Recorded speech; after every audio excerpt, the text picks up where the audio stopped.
Was Republican Mike Johnson appointed by God to be Speaker of the House? Well, Christian nationalist Mike Johnson thinks so. I believe that Scripture, the Bible, is very clear that God is the one that raises up those in authority. This is my belief. Mike Johnson is from an American Christian theology known as dominionism. That means Christians are supposed to take dominion over the space around them. While Mike Johnson says the Bible is very clear that all authority comes from God, Johnson was right in the middle of trying to overturn the 2020 election. He apparently doesn't believe so in the case of Democrats getting elected. And it's this hypocrisy that makes the religious right religiously wrong. This marriage between politics and religion and government are so dangerous because everybody believes God is on their side. Do you see this belt buckle? It says, Gott mit uns, which in German means God with us. Yes, this belt buckle was worn by one of those soldiers in World War II with a four-letter word that starts with N and has a Z in it.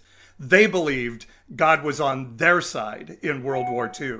These Christians in Virginia, including their governor, believe they can say an incantation and get a mystical spirit to come and manipulate the voting practices of people so the outcome goes their way. Jesus never once endorsed this type of thinking. In fact, he intentionally avoided getting drawn into the religiously political arguments of his day. That intertwining of politics and religion gives permission to dehumanize others.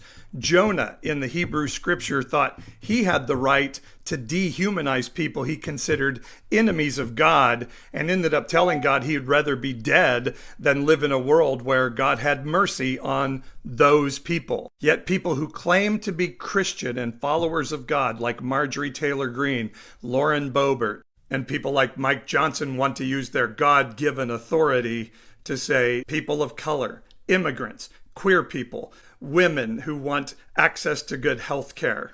No, you're not as human as we are. When one believes Gott mit uns is their religious and political motto, it gives them freedom to do terrible things, including taking a Jesus Saves sign to an insurrection. Just say no to dominionist Republican Christian nationalists like Mike Johnson because the religious right is religiously wrong.